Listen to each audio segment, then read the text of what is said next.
Hello Sharmila, బాగున్నావా? బాగుంటావులే, బాగుకేమవుతావు? నీకో నీతి, ఎదుటివారికో నీతి.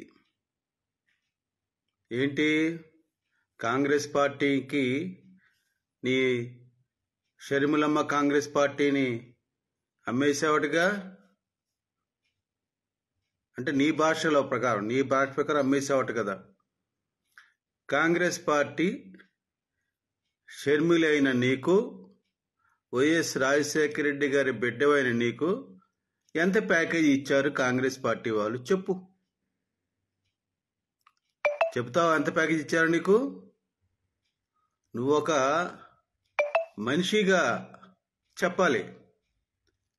ఈరోజు కాంగ్రెస్ పార్టీలో చేరావు కదా, నీ పార్టీని తీసుకెళ్లి కాంగ్రెస్ పార్టీకి అమ్మేశావు కదా, ఎంత ఇచ్చారు నీకు ప్యాకేజీ?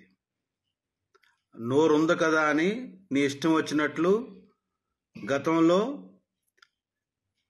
అలా చిరంజీవి గారిని డైరెక్ట్ కాదు, పవన్ కళ్యాణ్ ఉన్నాడు కదా, పవన్ కళ్యాణ్ అన్నయ్య చిరంజీవి తన పార్టీని కాంగ్రెస్ పార్టీకి అమ్మేసుకున్నాడుగా, అలాగే చిరంజీవి కూడా పవన్ కళ్యాణ్ కూడా జనసేన పార్టీని అమ్మేస్తాడు ఏదో ఒక రోజు అని మాట్లాడావే. ఇప్పుడేమంటావమ్మా షర్మిల? అమ్మకాలకి పెట్టావు కదా, అమ్మేసావు కదా పార్టీని తీసుకెళ్ళి. ఎంతకమ్మో ఏంటి కదా చెప్పు. నాకు కాదు, ప్రజలకు చెప్పు. ఎందుకంటే మీ అన్న నువ్వు చెప్పుకుంటారు ఎప్పుడునో, మాట తప్పము మడమ తిప్పము, మాట తప్పే వంశం కాదు, మడమ తిప్పే వంశం కాదు, మా నాన్న రాజశేఖర రెడ్డి మాట తప్పలేదు మడమ తిప్పలేదని. ఆయన గురించి వదిలేండి. ఆ మహానుభావుడు రాజశేఖర రెడ్డి గారు కాంగ్రెస్ పార్టీలోనే ఉన్నాడు, కాంగ్రెస్ పార్టీ కోసం పనిచేశాడు, కాంగ్రెస్ పార్టీ వల్లనే అతనికి ముఖ్యమంత్రి పదవి 2 సార్లు వచ్చింది. అదే కాంగ్రెస్ పార్టీకి రాజీవ్ గాంధీ గారికి వినమ్రంగా ఉండి ఎంతో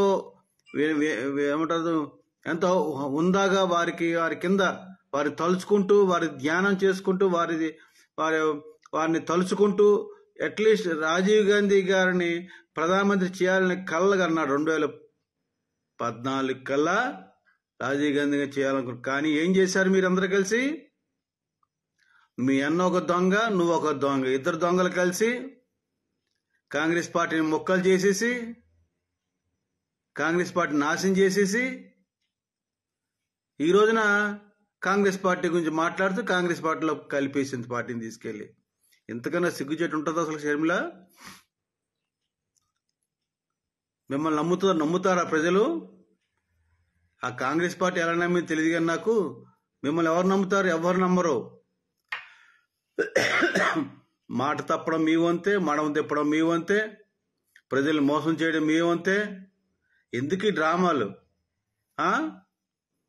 ఎందుకమ్మా డ్రామాలు? అక్కడ కేసీఆర్ని, ఇక్కడ జగన్ని కాపాడడానిక? అక్కడ కేసీఆర్ మునిగాడు అయిపోయింది, ఇక జగన్ కూడా మునగడానికి సిద్ధంగా ఉన్నాడు. నువ్వు కాంగ్రెస్ పార్టీలో చేరినా మాకేమీ ఇబ్బంది లేదు. మాట తప్పడం మడం తిప్పడం అనే ఒక సిగ్గుమాలిన మాటలు మానేసండి ఇక. ఛీ, ఎందుకు సిగ్గులేని జన్మలు మీవన్నీను. మీరు తెలుగు జాతికి ఒక శనిగ్రహం లాంటి వాళ్ళు అసలు మీరు. ఎందుకంటే మీరందరూ కూడా అటు తెలుగు ప్రజలకు మోసం చేస్తూ మేమేదో గొప్పగా వాళ్ళకి సేవ చేస్తున్నామని ఒక భ్రమ కల్పిస్తున్నారు. ఆ భ్రమలు ఈ రోజు తొలగిపోయినాయి. నువ్వు మీ జగనన్న ఇద్దరు ఒక్కటే, ఇద్దరు దొందే, ఇద్దరు దొంగలే. మరి ఆ కాంగ్రెస్ పార్టీ దాని పరిస్థితి తెలియదు కానీ నాకు, మిమ్మల్ని చేర్చుకుని మాత్రం కాంగ్రెస్ పార్టీ చాలా తప్పు చేసింది. కాంగ్రెస్ పార్టీకి మీ వల్ల లాభం లేదు. కాంగ్రెస్ పార్టీ ద్వారా మీరు లాభం పొందుతున్నారని, లాభం పొందాలనుకోవడం మాకు అర్థమవుతుంది. ఫ్యూచర్లో ఏదో రకంగా ఒక కాంగ్రెస్ పార్టీ మళ్ళీ అధికారంలోకి వస్తే మళ్ళా ఈ జగన్ గారి కేసు గురించి అడ్డుకోవడానికి నిన్ను పంపించాడు మీ అన్న. బాగానే ఉంది, అలాగే చేరు కాంగ్రెస్ పార్టీకి, నీ సేవలు అందించు. నీ వల్ల కాంగ్రెస్ పార్టీ లాభం, కాంగ్రెస్ పార్టీ వల్ల నీకు లాభమో త్వరలో తెలుస్తుంది. తెలుగు ప్రజలకైతే మాత్రం ఏ విధంగానూ ప్రయోజనం లేదు. తెలుగు ప్రజలు గమనించండి. ఈ షర్మిల రాజశేఖర్ బిడ్డ బిడ్డ అని చెప్పు 100 సార్లు చెప్తుంటది.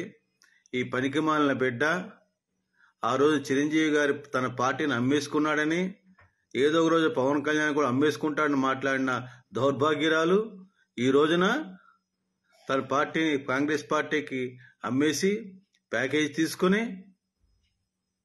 తెలుగు ప్రజలకు సేవ చేస్తాను మాట్లాడుతుంది. పైగా ఇంకొకటి వింత ఏంటంటే, మణిపూర్లో ఎన్నో చర్చలు కూల్చేశారట. ఆ మాట ఎందుకమ్మా ఇప్పుడు? ఇన్ని రోజుల పాటు ఏ రోజు ఆ మణిపూర్లో సంఘటనలు భయంకర అందరూ స్పందించారు. నువ్వు ఎప్పుడు స్పందించలేదు మణిపూర్ సంఘటనల గురించి. ఈ రోజు ఎందుకు మాట్లాడుతున్నావు? కాంగ్రెస్ పార్టీలో చేరిన తర్వాత మణిపూర్ సంఘటనలు చర్చలు కూల్చేశారని మాట మాట్లాడుతున్నావు. తప్పు కదా అది. ఇటువంటి తప్పుడు మాటలు మాట్లాడితేనే తెలుగు ప్రజలు దేంతో కొడతారో కొట్టించుకుందిగా నువ్వు మీ అన్న కలిసి త్వరలో. తెలుగు ప్రజలు గమనించండి. ఇటువంటి వ్యక్తులు రాజకీయాల్లో ఉన్నందుకు మనం సిగ్గుపడాలని మిమ్మల్ని అందరినీ విన్నవిస్తూ సెలవు తీసుకున్నాను. ఇంకోసారి ఇంక వీళ్ళు కలుసుకుంటా అండి. జై జనసేన, భారత్ మాతాకి జై, జై హింద్.